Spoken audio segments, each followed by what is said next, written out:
Hello and welcome back to another video. This problem, we have a helicopter initially hovering 40 feet off the ground and is beginning to gain altitude at a rate of 21 feet per second. We're asked which of the following equations represents the helicopter's altitude above the ground y in feet t seconds after the helicopter begins to gain altitude. So we have a linear equation right here, so we can use slope-intercept form, which is usually y is equal to mx plus b. But here we don't have an x, we have a t, so it's going to be mt plus b, but same thing. And we have two constants here. We have m, which is the slope, and we have b, which is the y-intercept. So, how do we find the slope? Well, the slope is the rate of change of the function, right? So it's the rate of change of y over t.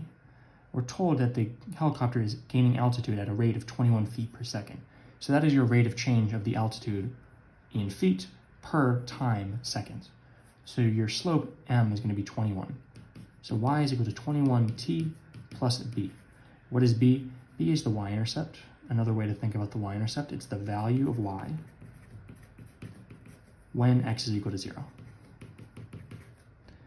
So what is the value of y when x is equal to 0? Well, it's going to be y is the height when x is equal to 0, when the time is equal to 0. So what is its height immediately after it starts to hover? Well, we're told initially hovering 40 feet above the ground, b is going to be 40, therefore. So your y is equal to 21t plus 40. This doesn't line up exactly with any of our answers, but if you just flip these around, 21t plus 40 is the same as 40 plus 21t. And then you see that this is equal to b, so that's going to be your final answer. As always, thank you for liking and subscribing, and I'll see you in the next video.